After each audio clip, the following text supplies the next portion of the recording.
Open Your Eyes is brought to you by the Belize Bank, our country, your bank, and Smart, bringing people together.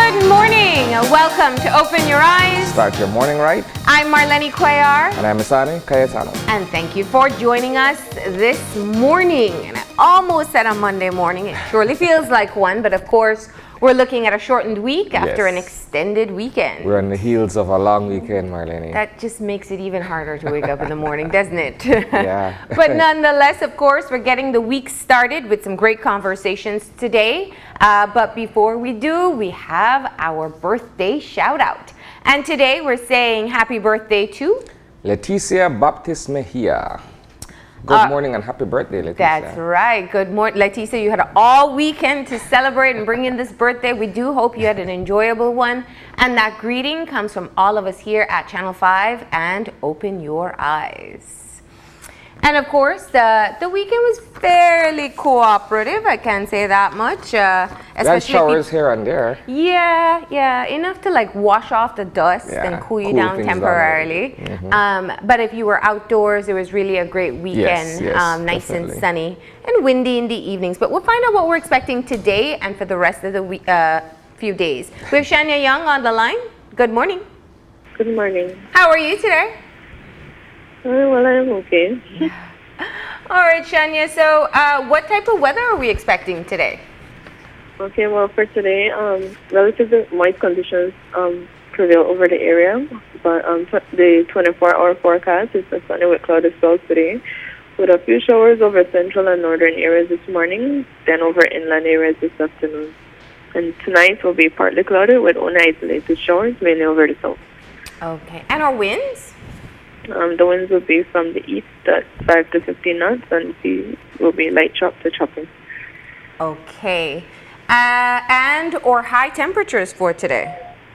High temperatures for today along the coast will be 86 degrees Fahrenheit, inland 92 and 81 in the hills.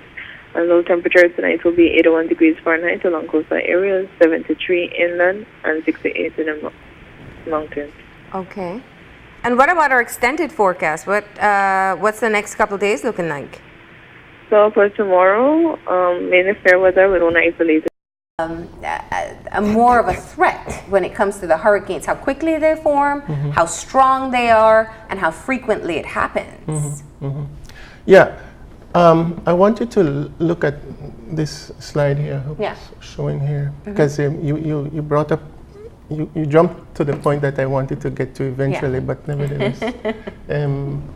Okay, right. Let's see. All right. Go ahead. Yeah. So, what this is based on IPCC reports. The most recent, which is the RA5 report.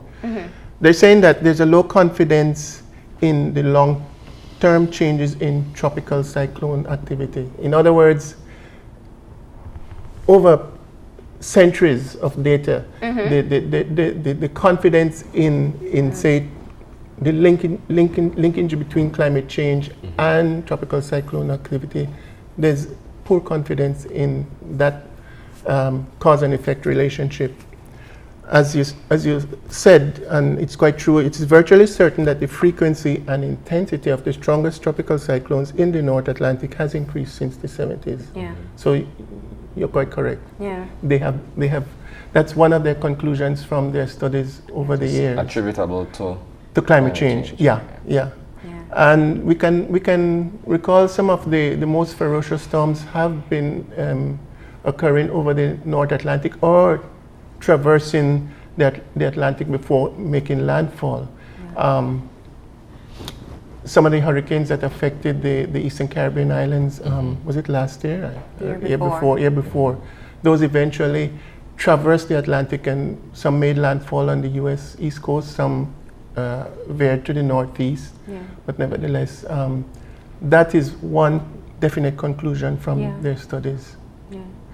Now, there's even, and I saw a slide before which kind of piqued my interest. We were talking a bit about weather patterns in the country, and the thing with climate change, and I know some people now call it climate warming, to kind of make it a bit clearer as to what the message is it's that it feels, and we can only go by what our experiences are. Every year when it gets hot, we said, oh, it's hotter than last year, just naturally.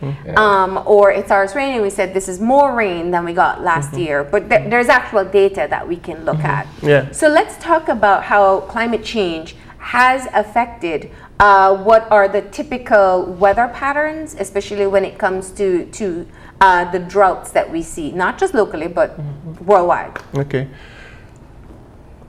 Clearly, we're heading into a warmer world, and these studies do point to our weather patterns shaping up to encompassing warmer days and less cool nights, warmer temperatures, warmer daytime temperatures, and not as cool nighttime temperatures. That's one of the conclusions from climate change reports by the IPCC.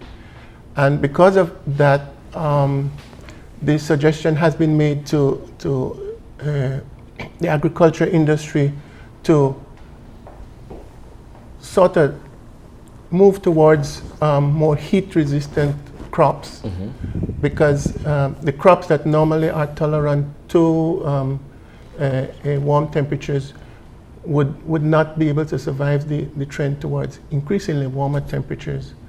And when I say warmer daytime temperatures, it includes the average temperature that you have on a day-to-day basis. Add those up and you get your average, say, yearly temperature.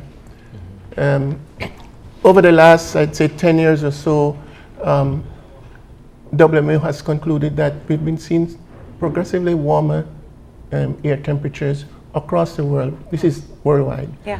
But if that trend is happening worldwide, it has implications for regional areas, Central America, the Caribbean, and it's a fact. The experts are suggesting that those in the agricultural industry will need to diversify into crops that are more heat resistant, can survive with less rainfall.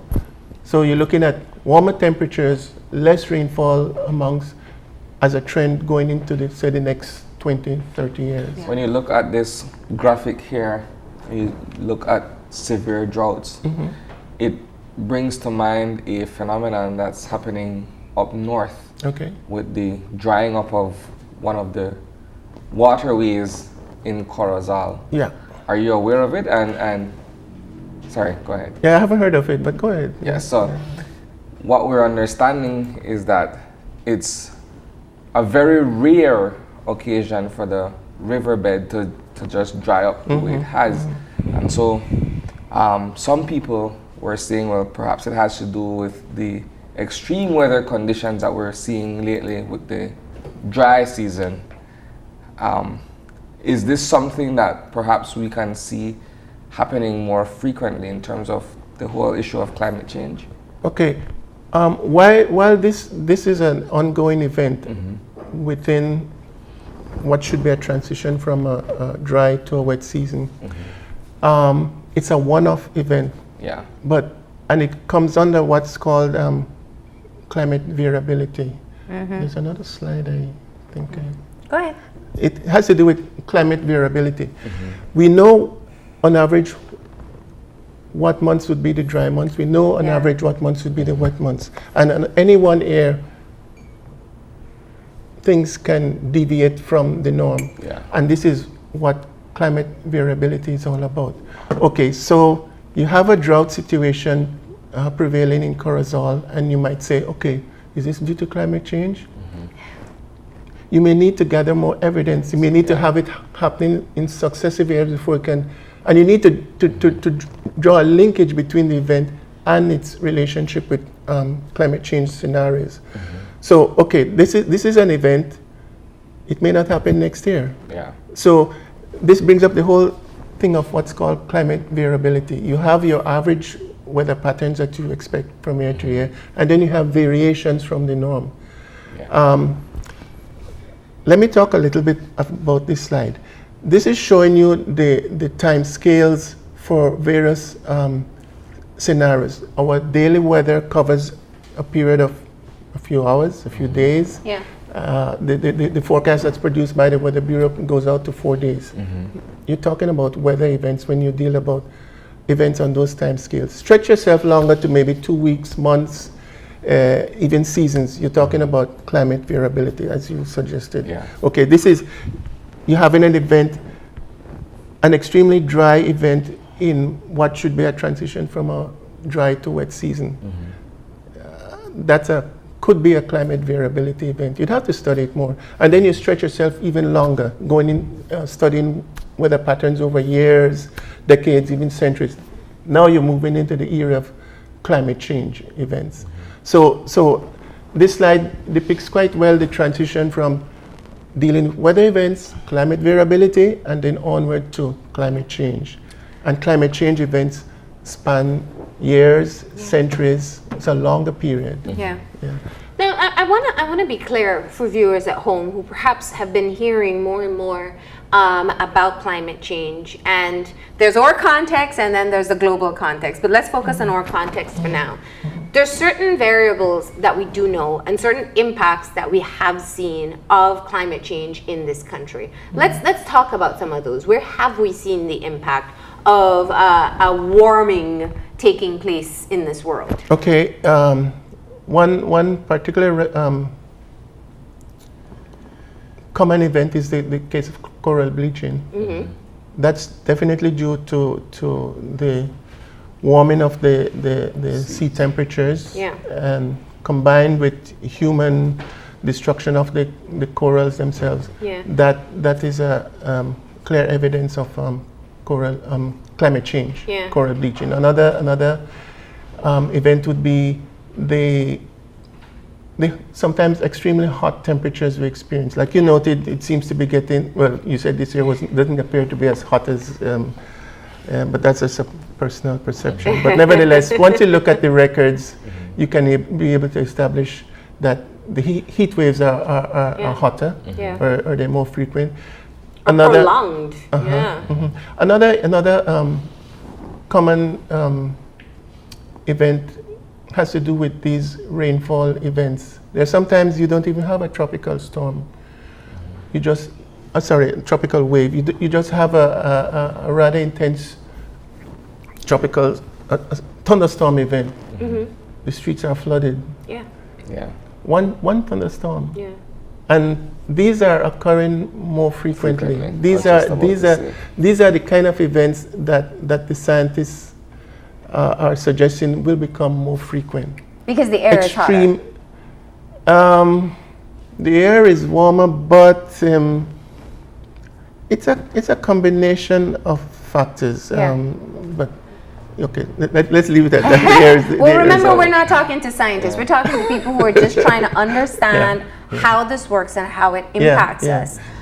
So we talk about warming temperatures, warmer temperatures, droughts, extreme rain activity. Extreme rainfall events. So one of the critical ones for us, especially for those of us in this municipality in Belize City, is looking at raising sea temperatures, sea surface temperatures. But also coastal flooding. That's the terminology I'm looking for. We've long heard of Belize City being below the sea level and the concerns that we'd eventually face in looking at rising sea. Sea levels, and the rain events don't make the situation any easier because sometimes these rain events come against the run of play. You may hear forecasts, isolated showers or thunderstorms, and then this particular isolated thunderstorm that inundates Belize City. Yeah. And it has a societal impact because the most vulnerable people are live in low-lying areas. live in low-lying Yeah. areas, and it's again another battle to try and convince these people to think about that Yeah. impact. You know what's interesting?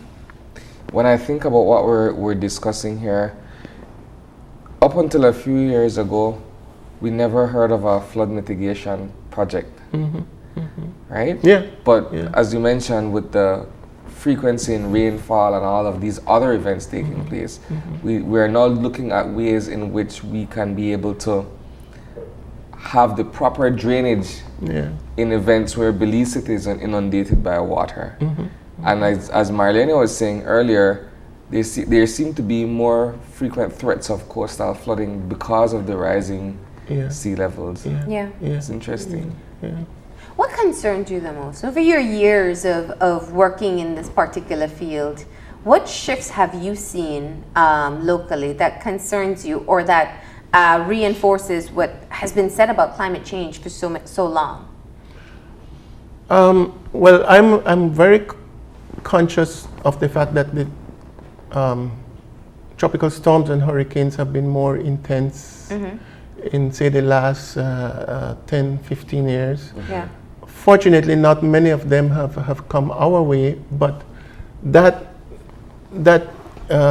frequency of intense hurricanes and tropical storms in the Atlantic or sometimes in the Caribbean, for me, that does indicate that climate change, or at least the conclusions from the IPCC's report, are quite correct. Another event that I have observed is the lower frequency of cold fronts during the winter season, so-called winter season for us. Yeah. The fronts, We miss them too. Yeah.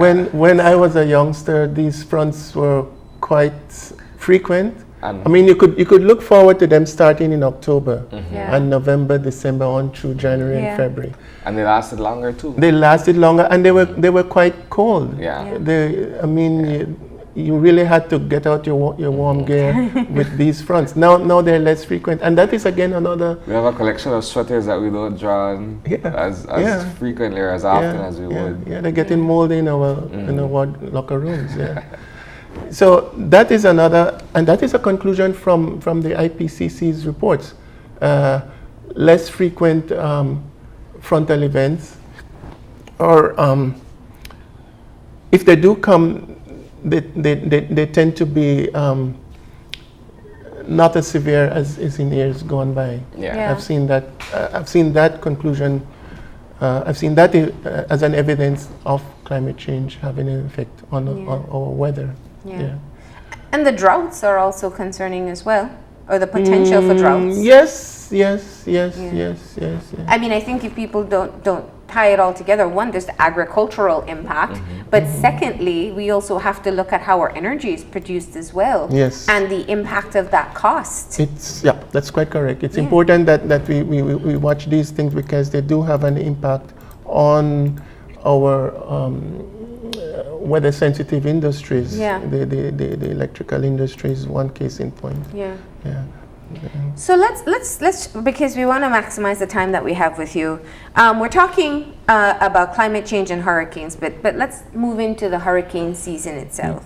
Now, from any basic science that one learns in primary school, we know that sea temperatures are important in the formation of storms. Right. And when we talk about climate change having an effect on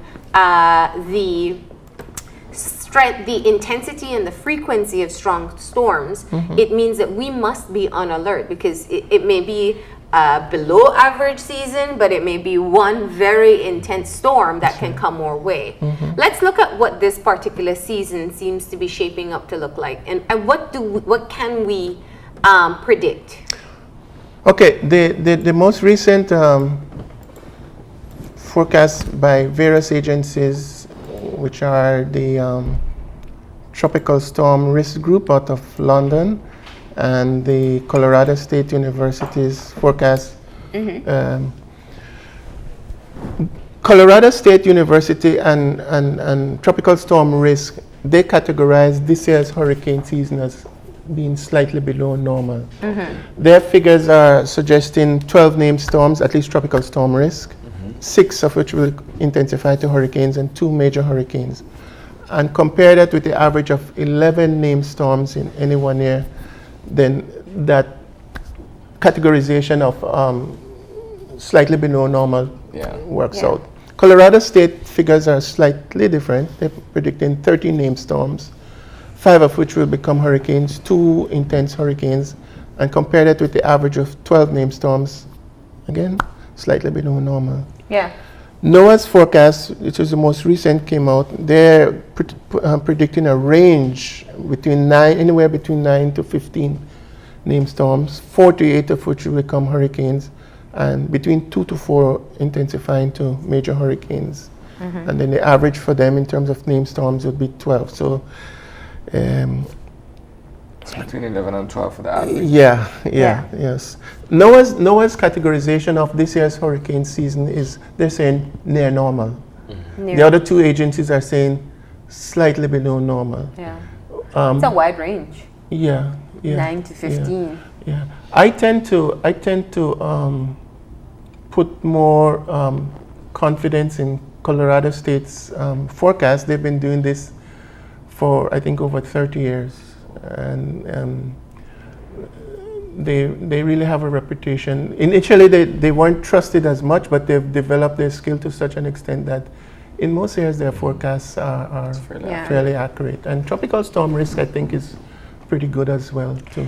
Now, I know the challenge in this information, as we typically hear each year, is that, while there's an average of how many storms may or may not form over the course of our hurricane season, the Atlantic hurricane season, it is important to reinforce to people that even if it's below average, we still have to be extremely cautious and prepared, most importantly. That is correct. As you said, it only takes one storm to upset your country's hurricane season. Change your whole life. You change your whole life. Right. So even with the forecast saying things like slightly below normal, near normal, it only takes one storm. I want to show you another slide if I could. And this is based on some of the information I gathered from Colorado State's forecast. I don't know if it can. And that would be about? This is, I don't know if it could be shown Just here, but this is an analysis I did of storms that have affected the country of Belize. There it is. Just go okay, ahead. cool. An analysis of storms that have affected the country over the years from 1954 to 2016. 2016, the most recent one being Tropical Storm Earl. And I correlated the incidence of La Nina, the neutral, and El Nino with the storms that have affected us during this time period. Look at the figures under the column total. Don't look at intense hurricanes and hurricanes. Just look at, now if you look at the number of storms that affected us during the La Nina episode, we had 11 named storms. Neutral, we had 18, and El Nino, we had 1 storm. We are now in an El Nino phase, which is forecast to persist during this year's hurricane season. What does that mean? That would suggest that for us, the probability of a storm affecting us is extremely low. We had 1 storm affecting us during the El Nino phase. This was Hurricane Francelia, which hit the southern parts of the country, damaged the agriculture industry, bananas and citrus. Okay, if you look at that, you might want to conclude, okay, we don't have nothing to worry about. Yeah, that's what But- people may be thinking. And the reality is, if the El Nino phenomenon of the Enso cycle persists, then the categorization that these guys are suggesting would tend to make us want to be complacent. But nevertheless, it only takes one. We have only had one storm affecting us during the El Nino phase. Yeah. No. So I would suggest the watchword here is just be prepared. Yeah. Just be prepared. The frequency is low in terms of incidents for Belize. And that's what we want to clarify too, because when you say El Nino and the influence on Belize, is it that it affects the entire Atlantic region or portion of where we are? Okay, exactly. Yeah, it's a phenomenon that affects the entire Atlantic basin. Yeah. And while it's suggesting that the frequency of tropical storms and hurricanes would be less, because these guys are predicting numbers between 12 and 15. Right. So you will still have, it doesn't mean that you're not going to have no tropical storms during this year's hurricane season. Yeah. There was just a named storm last week. Andrea. Before So they see. Yeah. So I would suggest don't read too much into the graphic I put to you, but I mean, I try to relate these things and relate them to the Belize context. And history shows we've only had one storm affecting us, but it doesn't mean that storms are not going to develop in the Caribbean or in the Atlantic or in the Gulf of Mexico. Absolutely. Yeah. And I think if we tie that into the changes that we have been seeing due to climate change, it definitely just reminds us that there still we're in unpredictable times. Uncertainty is a fact of this science that we deal with. Yeah. And climate change as well. Yeah. I just want to show you one other slide that I hopefully I could get it. It shows you how to categorize uncertainty, since you asked me about climate change. Yeah. This one here, Okay. Go ahead. This one shows you how the guys at IPCC categorize all the various events in climate change and the linkages with weather events. They do what's called a confidence assessment, which is based on evidence. Remember I mentioned to you earlier, the evidence for relating climate change to hurricanes is very limited.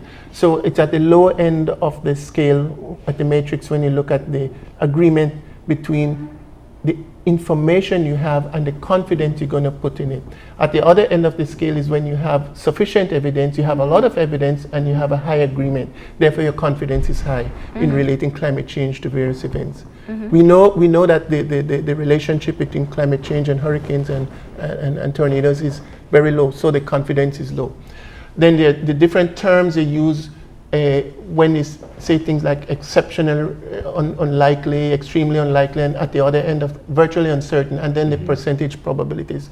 So when you hear climate scientists using any of these terms, you can relate them to the probabilities. probability. Like they often say right now that it's very likely that there's a relationship between human intervention and climate change. Very likely is in the range of between 90 to 100 high probability. So these are terms that get familiar with them, because you'll hear the climate scientists using them quite often when they talk about climate linkages between climate change and weather events, whether it's be hurricanes, tropical storms, flooding, droughts, etc.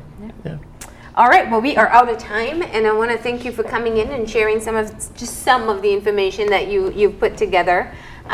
We are thankful that we got the conversation started about the upcoming hurricane season, and just putting into perspective how climate change does affect us here in country. Thank you very much. You're welcome. We're going to go ahead and take a break, and when we come back, we'll be shifting gears to talk, to have a conversation with a digital marketing strategist. So stay tuned.